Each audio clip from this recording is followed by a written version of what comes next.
Un combat explosif, mais pourtant mon avis reste très mitigé. Cédric Doumbé versus Jalil Willis. On va en parler dans cet épisode de Ça passe ou ça casse. Ça casse.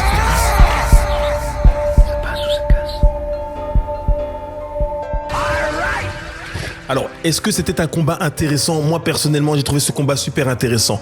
Bien évidemment, j'aimerais souligner quelque chose qui est assez particulier. Parce que je pense qu'en fait, beaucoup de gens le pensent également, le ressentent, mais n'en ont pas vraiment conscience. C'est quoi? C'est le fait de se dire que si ce combat, il avait eu lieu avant l'épisode de Baki, on aurait simplement dit, ouais, génial, Doumbé, il a déchiré, il a tout frappé. Mais là, on a un sentiment, en fait, on a une espérance. On a une espérance, on a un espoir, on a envie qu'il se passe quelque chose de hors norme. Tu sais, genre, il aurait battu Willis sur une soumission venue de nulle part ou venue d'ailleurs. Ben, c'est sûr que ça aurait fait parler énormément. Un beau KO à la Jordan, oui, mais on a déjà vu. Donc, on avait un espoir, mais on ne sait même pas de quoi exactement. En tout cas, obligatoirement d'une victoire. Alors, il fait ce qu'il a dit. Il gagne au premier round. C'est génial. Mais alors, qu'est-ce qui me dérange dans ce combat? Ben, pas grand-chose en fait. Parce que si jamais vous avez été déçu et que vous regardez le combat à nouveau, vous allez voir que c'était un combat bien engagé. On n'avait pas une stratégie à la Baki du style Belgique versus France, Coupe du Monde 2018. Je sais plus si c'est la 2018, ouais, Coupe du Monde 2018. C'était pas ouais, je vais la jouer défensif ou je vais m'écarter, mais en même temps j'ai des bons atouts, donc je suis pas nul pour autant. On n'était pas dans cette stratégie. Baki contre Doumbé, c'était vraiment un jeu d'échecs. C'était très stratégique avec deux combattants qui avaient des grandes qualités. Ça, c'est indéniable.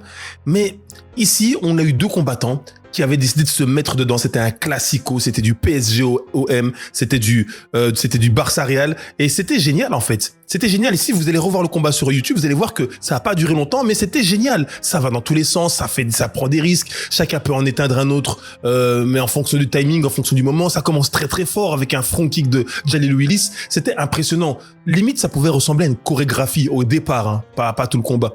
Au départ, une chorégraphie parce que quand il arrive avec son front kick, il arrive avec un front kick et c'est tellement bien maîtrisé par Cédric Doumbé qu'on peut se dire, oh, mais c'est tout, allez, ça avait l'air d'être écrit. Limite, le script, il avait l'air d'être écrit. Mais en réalité, quand tu vois comment ça se passe ensuite, tu vois que Doumbé, il part pas immédiatement dans l'idée de mettre à KO comme il avait mis à Jordan. Et tu vois également que Willis, Jalil, allez, dès qu'il se fait attraper son pied, il perd pas de temps. Il fait en sorte que ça se termine pas justement comme avec Jordan. Donc, ça va très vite, ça part en besogne, ça s'affronte, ça se frappe, ça tente de s'attraper parce que Jalil Willis a tenté son takedown en testant un petit peu les réflexes de Doumbé puisque 2-3 fois avant, il faisait déjà des ABC comme ça un peu pour voir un peu comment est-ce que Doumbé réagissait. Et quand il a vu que Doumbé réagissait pas tellement, eh ben, il a plongé, mais il s'est fait sprawler directement. On a aussi pu voir que Doumbé envoyer des espèces de uppercuts un peu à la manière de dire écoute, si tu veux descendre au sol, vas-y, mais fais attention parce que tu risques de t'en prendre une dans le menton avant même de m'attraper. Ça aussi, on a pu l'observer pendant le combat. Et sinon, indépendamment de tout ça, ce qui était super intéressant avec Jalil Willis, c'est qu'on avait un gars qui partait à la guerre. On avait un gars qui essayait de donner tout ce qu'il avait, tout ce qu'il était capable de faire, mais on avait aussi un gars qui semblait inférieur à Cédric Doumbé parce qu'effectivement, que ce soit niveau puissance, que ce soit niveau, pas audace, parce que audace, il en avait, mais allez, il a parlé de Doumbé en disant, ouais, tu seras allez, je vais pas dire les termes parce que c'est pour la chaîne YouTube, mais il a insulté en disant que tu seras mon petit bébé, je vais t'apprendre, une fois que tu auras perdu, tu pourras venir chez nous aux États-Unis pour apprendre à combattre, pour apprendre le MMA.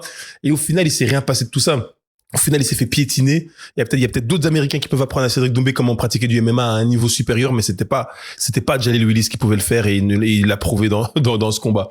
Que dire encore de ce combat? Non, il est explosif, ça échangeait, ça frappait, ça tentait des choses. Et au final, eh ben, ça s'est terminé comme ça s'est terminé avec une victoire TKO premier round de Cédric Doumbé. Moi, je pense que personne n'est dégoûté de ce qu'il a vu. On aurait peut-être aimé que ça dure un peu plus longtemps, ouais. Un peu, en 2 rounds, en 3 rounds. On aurait aimé que cette même activité s'enchaîne pendant plus de minutes pour qu'on puisse un petit peu profiter des images qui nous étaient offertes. Mais voilà, Doumbé n'avait pas le temps. D'ailleurs, on va en venir par la suite sur ce pourquoi il n'avait pas le temps. Ça passe ou ça casse? Alors, une scène assez incroyable a eu lieu pendant ce combat. Je ne vous parle pas de l'aspirateur qui était déjà bien sympathique. Une belle séquence qui nous a fait plaisir parce qu'on attendait quand même un petit quelque chose de Cédric Doumbé. On n'avait pas eu de vidéo auparavant, avant le combat, pour nous chauffer un petit peu en mode teaser et compagnie. On avait affaire à un Américain que personne connaissait. Donc, on était un petit peu perdu au niveau du storytelling et de pourquoi ce combat avait lieu entre ces deux protagonistes. Mais au moins, Doumbé nous a préparé une petite cacahuète comme ça intéressante avec cet aspirateur, ce Dyson là qu'il a passé en référence à l'écharde du combat précédent avec Baki, et c'était très très bien amené, c'était très propre. En fait, pour moi, c'était une manière de cocher la case. Ça veut dire que j'ai pas envie de dire que c'était exceptionnel, et en même temps ça l'était parce que personne n'a jamais fait ça auparavant. C'était bien adapté, bien ajusté en fonction de son histoire jusqu'à présent. Mais voilà, après ça m'a pas. Allez, au moment où je vois la scène, je saute, je me dis je rigole comme tout le monde, je suis là en mode ouais putain c'est génial, etc. Mais avec du recul, bah oui, il a passé un aspirateur, voilà, c'est bien, mais c'est bien, il faut pas qu'il lâche ce genre d'activité, ce genre de scène, parce que c'est des scènes qui nous mettent encore plus dans l'événement. Par contre, pendant le combat, il y a un moment donné, on a une vue de la caméra derrière Cédric, et malheureusement je n'ai pas vu d'autre angle pour pouvoir estimer si oui ou non Cédric avait été touché. Mais à un moment donné, on voit Cédric qui perd l'équilibre, qui tombe par terre d'un coup sec. Il tombe par terre d'un coup sec, et alors là, Jalil Willis, il veut capitaliser, il lui fonce dedans, plein de fougue et en se précipitant en fait, sans retenue en fait, et il essaie de choper Cédric Doumbé, et Cédric Doumbé l'esquive, mais comme un toréador d'une manière, allez, super artistique, super. Allez, ça c'est une séquence qu'il peut mettre dans tous ses highlights. C'est vraiment une belle séquence. Il le fait avec le sourire, etc. Quand on lui pose la question par après dans l'interview, lui il dira que il avait juste glissé. D'ailleurs, je vous montre la séquence où il le dit. Alors, quand je suis tombé. Ouais. Non, j'ai glissé. C'est Cédric Doumbé, frère. C'est vrai. Mais pourtant, moi, ça me fait. Je trouve que c'est bizarre parce que j'ai déjà combattu et j'ai déjà vécu cette séquence dans laquelle tu pars en avant pour mettre des coups de poing et tu te fais toucher un petit peu au menton et t'as comme une réinitialisation instantanée. C'est comme un KO, mais c'est pas vraiment un KO. Ça veut dire qu'en un coup, tu perds tout le contrôle de ton organisme, de ton physique. T'es presque prêt à tomber et très rapidement, tu reprends le contrôle et même limite, je suis même pas tombé, j'allais de l'avant, je donnais des coups. Et en fait, mon opposant, en reculant, il m'a touché vite fait et j'ai perdu tout l'équilibre, mais je me suis rattrapé juste avant de tomber. Mais j'ai pas pu le finir. Et ça, je trouve que moi j'ai l'impression que c'est un peu ce qui est arrivé à Cédric, c'est que je pense qu'il a été touché d'une manière ou d'une autre, qu'il a eu, je vais pas dire un trou noir, mais un petit truc qui s'est passé, qu'il y a eu une absence. Mais que très rapidement, il est revenu à lui-même et qu'il a pu voir le taureau arriver et en jouer et esquiver ça comme il fallait du haut de son expérience et de ses capacités. Maintenant, lui, il dit qu'il a juste glissé et qu'il a géré ça. Bon, attelons-nous à ce qu'il dit. De toute façon, ça ne lui a pas porté préjudice, donc tant mieux. Je suis avec toi. Au niveau de l'arbitrage, le TKO est arrivé à un moment donné où moi personnellement ça m'a déçu. C'est pour ça que je parlais d'avis mitigé au début de ce podcast, au début de cet épisode, parce qu'en fait moi je trouve que c'est assez spécial. Ça veut dire qu'il enchaîne une dizaine de coups de poing droit et puis après on finit sur des coups de poing gauche et Jalil il est là en train de se protéger, il est au sol, il se remonte tout doucement, etc. Et ce qu'il y a en fait c'est que ce qui me dérange, bien sûr que Doumbé lui marchait dessus, bien sûr que Doumbé lui roulait dessus, bien sûr que Doumbé mérite sa victoire, mais il y a un truc qui me dérange, c'est que j'ai pas l'impression qu'il a mérité sa victoire au bon moment. Il ne l'a pas éteint comme il le souhaitait. Ça veut pas dire qu'il a pas le droit de gagner par TKO ou par soumission, mais je trouve que c'est bizarre qu'on ait arrêté ce combat dans le sens où Jalil Willis, il recevait les coups dans sa garde, dans ses gants. Et le pire, c'est que le combat ne s'est pas arrêté au moment où il se faisait amener au sol. Il a terminé alors qu'il se relevait, c'est-à-dire qu'il est au sol, l'arbitre n'arrête pas, il prend des coups, pendant qu'il prend des coups, il se protège, il se met sur son genou, il met son pied, il se lève, il se redresse, il continue de prendre des coups, mais dans sa garde, il se retrouve debout, il est presque prêt à s'écarter de Cédric Doumbé, et là l'arbitre arrête le combat. Et moi personnellement ça m'a embêté parce que Jalil Willis il était vraiment très très lucide quand le combat s'est arrêté. Du fait qu'il était lucide, qu'il était debout, qu'il venait de se relever, qu'il prenait tout dans sa garde, j'ai envie de dire que pour moi c'était pas un vrai TKO, il s'était pas obligé, c'était pas nécessaire, pour moi sa vie n'était pas en danger. Et le pire c'est que ce même arbitre, dont je ne veux pas critiquer les compétences, je pense qu'il a pris une décision à l'instant T, mais qu'il en a pris d'autres, des meilleures ou des moins bonnes auparavant. Moi, je suis même pas arbitre, et sur ce cas-là, j'irai pas affronter sa décision. Enfin, oui, quoi que je le fais un petit peu quand même. Mais si vous avez vu tout l'événement, plutôt, il y avait un combat du Français Gouti contre un Américain. Et là, on voit vraiment que le Guti, il prend des coups et des coups et des coups et des coups, mais dans la garde, toujours dans la garde, l'arbitre hésite à arrêter, mais il laisse continuer, il laisse longuement continuer. Et puis le combat finalement durera 3 rounds. Et certes, Guti perdra à la décision, mais on lui aura laissé la possibilité de pouvoir remporter le combat peut-être sur un KO venu de l'au-delà au 3e round. Ce qui me laisse penser du coup en parlant comme ça que peut-être qu'on avait un arbitrage favorable pour la France, pour les Français, je ne sais pas. Mais en tout cas, toujours est-il que aujourd'hui, ce qu'on sait, c'est que Cédric Doumbé a remporté son combat, qu'il a été au-dessus de son adversaire et qu'il a remporté légitimement son combat. Mais j'avoue qu'en tant que spectateur, j'aurais voulu que ça aille un peu plus loin, qu'on puisse encore un peu plus apprécier ce combat et cette énergie, ces échanges avec 2 personnes qui étaient vraiment en mode attaque, contre-attaque. Et voilà, il y avait pas de fuite, il y avait pas de stratégie, de jeu d'échecs en arrière et compagnie, ce qui est malin quand on se soucie vraiment de sa carrière, mais c'est pas ce que le spectateur il veut. Donc voilà, là moi je pense à nous, je pense à moi, et c'est ça que j'ai aimé voir dans le combat entre Cédric Doumbé et Jaleel Willis. Alors, au sujet de l'interview après combat, je ne sais pas pourquoi, mais on n'a encore eu droit à aucune interview de Jaleel Willis. Je ne sais pas s'il est passé en interview, je ne sais pas s'il a fui directement, je ne sais pas si c'est un secret, un cadeau qu'on nous réserve pour la semaine, mais en toujours été qu'on a juste eu droit à l'interview de Cédric Doumbé, qui, pour le coup, m'a paru très honnête, m'a semblé très honnête, et j'ai vraiment apprécié en fait son discours, parce qu'en fait, il était très zen, très humble, très normal. Il a simplement mis les termes, il a simplement dit ce qu'il avait à dire, et surtout il s'est exprimé sur ses émotions, ses sentiments, ce sentiment d'être vexé par rapport à la décision avec les chars, de la manière dont les gens l'ont vu. Il a bien exprimé qu'il s'en foutait qu'on le charrie, parce que comme il dit souvent, comme on dit au Cameroun, quand on joue, on ne pleure pas. Et moi je suis pas camerounais, mais je suis africain quand même, et j'apprécie l'adage. Et donc c'est pour ça qu'en fait il est prêt, il joue, il surjoue même avec la manière dont le public le charrie. Par contre, je peux comprendre qu'il y a eu un goût d'ingratitude, parce que quand il dit avec tout ce que je fais pour les MMA français, il y a quelque chose qui m'a vexé, j'ai pas voulu faire de nouvelles vidéos teaser pour vous enjailler.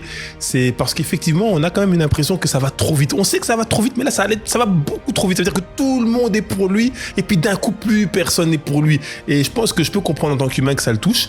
Maintenant, ce qui est bien, c'est qu'il se soit annoncé là-dessus, c'est qu'il ait parlé du fait qu'il se soit senti vexé, qu'il ait parlé du fait que qu'il était entre guillemets fâché, mais pas fâché vraiment, etc. Enfin, allez voir son interview sur YouTube. Je crois qu'il y a plein de personnes qui ont publié l'interview. Moi, je vous mets quelques séquences comme ça, mais je peux pas vous mettre tout en entier.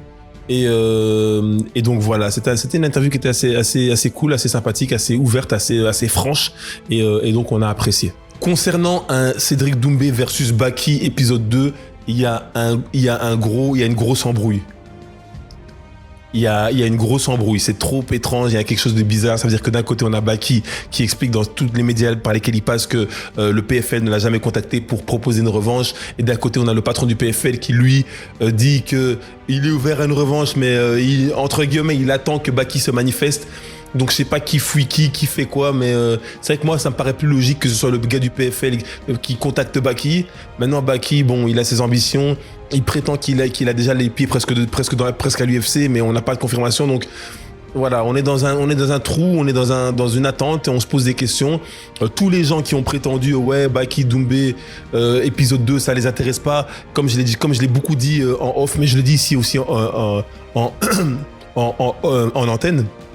C'est que les 3/4 des gens qui veulent pas un Baki versus Doumbé 2, c'est les gens qui sont pro Baki, c'est les gens qui sont contents que Baki ait remporté ce match, peu importe la manière, ils sont heureux et ils veulent pas un Baki Doumbé 2 parce qu'ils savent très bien, parce que je pense qu'ils sentent le potentiel de Doumbé à pouvoir gagner, remporter la partie contre Baki dans un épisode 2. Et comme ils veulent pas de ce scénario, eh ben ils disent ouais non, moi ça m'intéresse pas. Alors que croyez-moi, s'il y a un Baki versus Doumbé 2, tout le monde va regarder, tout le monde sera là en direct, tout le monde va en parler, tout le monde va en faire des vidéos. Les gens sont des menteurs si vous pensez comme ça. D'ailleurs, vous êtes des menteurs. Arrêtez vos histoires de non, on veut pas de Baki versus Doumbé 2. C'est du mytho, tout le monde veut le voir. C'est juste que vous agissez beaucoup trop émotionnellement. En fait, il y a 2 catégories de personnes. Il y a les personnes qui en fait, eux, ils voulaient que Baki gagne, Baki l'a gagné, donc ils ont eu ce qu'ils voulaient. Donc ils ont pas envie que les choses se passent autrement, que le résultat soit terni par un changement de résultat. Et puis il y a les personnes qui en fait c'est la culture de l'instant. C'est oui bon c'est bon, j'ai vu ce que je voulais voir. Et, ça m'intéresse pas qu'il y ait un deuxième combat. Alors qu'en vérité si ce combat il a lieu à nouveau, et ben ils vont regarder, ils vont kiffer, ils vont apprécier. Et puis même si Doumbé il gagne, ils vont se mettre en mode pro Doumbé en un seul coup. Moi, je pense que Baki est un très bon joueur, mais si je me mets dans la position d'un mec étranger, un mec qui, je sais pas moi, qui est aux États-Unis, au Canada, et qui connaît pas Baki, qui regarde un peu ce qu'il a fait, eh ben, Baki, qui a-t-il affronté jusqu'à présent? Honnêtement. Il a affronté que des gens sur qui il a roulé. Baki, Doumbé, c'était le plus grand combat de sa carrière. Il a jamais pu faire à Doumbé ce qu'il a fait à ses précédents opposants.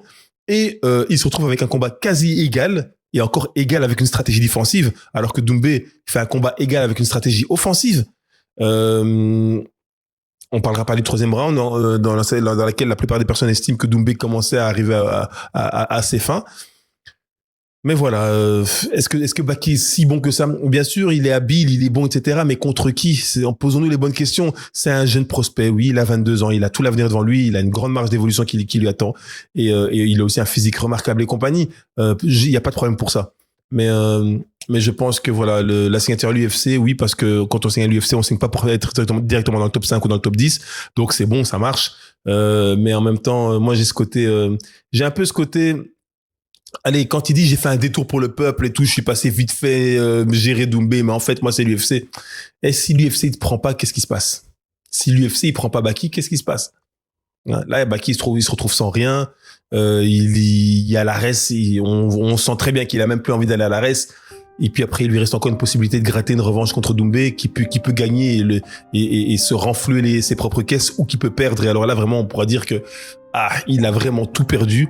Mais déjà, même sans faire ce combat, et s'il signe pas l'UFC, et s'il lui reste que l'ARES, en fait, Baki, à ce moment-là, il sera un petit peu nulle part.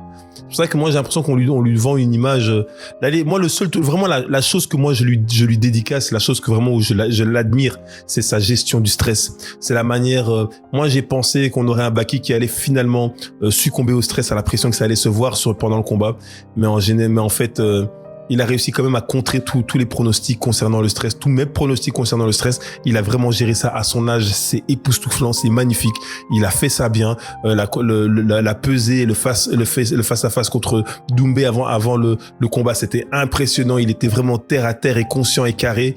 Il a étudié, il a fait en sorte, c'était pas simplement inné, il a quand même travaillé sur son comportement et sur son appréciation de l'événement et du Baki t'es mort, et il a bien géré ça y a rien à dire, mais qui fête pas trop cette victoire, parce que la victoire c'est un petit peu un concours de circonstances, et j'estime personnellement qu'il n'a pas vaincu Cédric. D'ailleurs, il n'a pas vaincu Cédric, il a gagné sur papier, mais il n'a pas vaincu Cédric Doumbé, et ça, voilà, ça nous laisse un goût amer. C'est pour ça qu'on voudrait voir une partie 2 pour revoir un combat où deux très bons combattants, en fait, deux bons combattants ont une expérience de s'être affrontés une première fois et peuvent maintenant s'affronter avec plus de relâchement et plus d'envie, plus d'audace, et voilà, et puis qu'on voit, et puis que le meilleur gagne, tout simplement.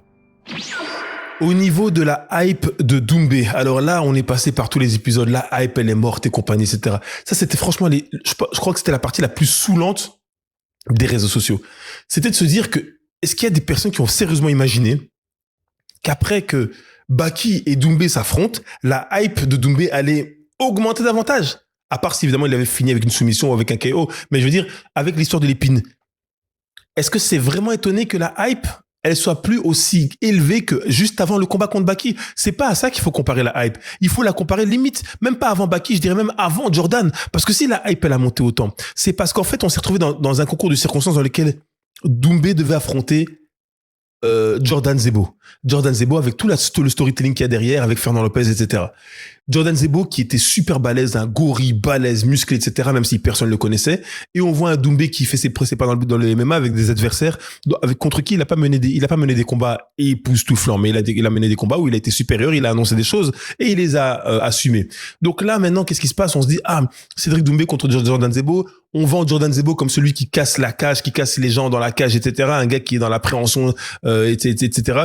Et on se dit, là, Doumbé qui est juste un striker, que va-t-il faire contre Jordan Zebo? Avec tout ce qu'on a en tête, Cédric Doumbé, commence à mettre les bouchées doubles. Il nous fait une promotion incroyable comme personne l'a fait. Une qualité audiovisuelle, un pressing incroyable dans les stories, les réels, les TikTok, tout ce que vous voulez. C'était déconcertant. Mais il avait une telle confiance que on se disait non, lui il a trop parlé. Maintenant, on va regarder pour qu'il gagne ou pour qu'il perde. 7 secondes après, le combat est terminé. La manière est parfaite. Qu'est-ce que tu veux lui reprocher? Les sponsors lui tombent dessus. Il le mérite. Il le mérite d'autant plus avec sa carrière qu'il avait eue auparavant dans laquelle il n'a pas été autant vu, autant respecté pour ce qu'il avait accompli. Donc, c'était génial. Maintenant, derrière Jordan Zebo, eh ben, il s'apprête à affronter Baki. Baki qui, lui, a déjà son buzz, il a déjà son audience, mais sans avoir battu personne de significatif, en réalité. Mais il a son physique, il a son personnage, son blaze, il a tout qui va pour lui et puis il s'apprête à affronter maintenant Cédric Doumbé. Donc la hype, elle ne peut que grimper davantage avec tous ces éléments, mais les gens n'en tiennent pas compte. Et au final, on attendait de voir quelque chose d'intéressant, on a vu des choses intéressantes, mais bon, il y a eu ce concours de circonstances avec les Shards. Alors la hype, forcément, elle redescend parce qu'on a un petit goût de mais il a parlé, il a refait des vidéos, il a fait des vidéos d'ambulance. On espérait même le voir arriver avec l'ambulance. Après, il y a l'organisation qui peut pas tout lui permettre, là où les gens pensent qu'en fait il a un passe-droit pour tout. Ben on n'entend pas ces gens pour se dire ah ouais, finalement il a pas un passe-droit pour tout puisque on l'a pas laissé rentrer avec une ambulance. Bon, il fait comme il peut, il met la musique de H avec Eric et Ramsey, il fait son combat, il se passe ce qui se passe, on connaît le scénario. La hype elle diminue, mais c'est normal en fait, c'est normal. Et moi je sais pas pourquoi est-ce que les gens sont choqués ou enterrent déjà Cédric Doumbé. Puis voilà, puis il y a ce combat qui arrive assez rapidement. Il fait ce qu'il a à faire. Il arrive comme un buffle, hein, et il frappe, il cogne, il esquive, il se prôle, il a fait tout ce qu'il fallait. En fait, il a fait le combat parfait et il a terminé Jalil Willis. Donc la hype, moi je pense que la hype elle va remonter, mais par contre ce que je pourrais dire c'est que j'ai pas l'impression que on retrouvera une hype autour de Cédric comme avant Baki Doumbé, parce que je pense qu'en fait il y a beaucoup ce qui fait vraiment que ça fonctionne plus que ces vidéos, c'est vraiment le scénario qu'il y a derrière. Donc il va affronter Pétis. Pétis, c'est quelqu'un à l'échelle internationale, mais pour les Français et surtout pour les amateurs qui viennent d'arriver dans les MMA en tant que spectateurs, Pétis, ils le connaissent pas vraiment, ça provoque pas de sensation. Ils peuvent aller même cliquer et regarder ses vidéos ou voir que Pétis, c'est un gars qui a battu Oliveira à l'UFC et que ça c'est incroyable. Oliveira, c'est un champion. Pétis, c'est un champion. C'est bizarre en fait parce que c'est comme aussi un manque de reconnaissance, mais de la part d'amateurs, et en fait c'est logique puisque les spectateurs amateurs, comment vous voulez qu'ils vouent un culte à une personne dont ils n'ont pas vécu l'ascension et la victoire. Donc on peut pas, chacun doit vivre avec son temps, et je pense que pour qu'il y ait vraiment une aussi grande hype que Baki Doumbé, il faudrait que, moi je crois qu'il faudrait 2 éléments. Il faudrait d'abord que Doumbé se rebatte contre Baki et le batte, et ensuite que Doumbé affronte quelqu'un comme Abdouragimov, mais comme Abdul, il est trop pisse. Abdul, il est trop cool, il est trop gentil, il est trop, c'est pas un bon match-up. Il faudrait un Doumbé contre un mec. En fait, j'ai l'impression déjà qu'il faudrait un Tchétchène. Je sais pas pourquoi. J'ai l'impression que on attend tellement de voir ce que Doumbé est capable de faire au sol qu'on veut le voir contre un gars qui le retourne, qui tente de le retourner et de voir ce qui se passe. Et c'est assez bizarre parce que c'est qu'avec lui qu'on attend ça, alors qu'il y a des gens comme à l'UFC, t'as Pereira, t'as Strickland, on se demande jamais qu'est-ce qui vaut au sol. On regarde le combat et on voit ce qui se passe. Moi j'aime pas du tout leur manière de combattre à Strickland et à Pereira, mais toujours est-il qu'ils ont pas la même pression que Doumbé qui est là en mode on sait que c'est un bon striker, mais tout le monde veut voir qu'est-ce qui vaut au sol. Est-il un vrai combattant de MMA? Mais Pereira, il est champion de sa catégorie en UFC et pourtant personne lui casse la tête avec le sol. Donc ça, c'est aussi quelque part un peu, moi je trouve, une mauvaise foi francophone, une mauvaise foi française potentiellement. Mais bon, c'est la vie, it is what it is. Les choses sont ce qu'elles sont et voilà. Donc qui est l'avenir pour Doumbé dans le MMA? Moi, je pense qu'au niveau de son avenir dans le MMA, je pense qu'il est en constante évolution. Souvent, on lui pose la question, est-ce que tu peux taper un tel? Bien sûr qu'il peut pas taper tous les gens qu'il cite. Bien sûr qu'on le sait, que c'est une manière de rester en vie, parce que dans l'inconscient des gens, même s'il a le toupet de dire des choses pareilles, même si on n'y croit pas forcément, on se dit, putain, il ose le dire. Et donc, on a envie de voir l'évolution. Et il fait bien d'agir comme il agit, selon moi. Mais voilà, maintenant, on va voir la suite. Il va continuer d'évoluer au sol, il va continuer à évoluer debout, il va continuer à évoluer au niveau de la confiance et de l'expérience du MMA.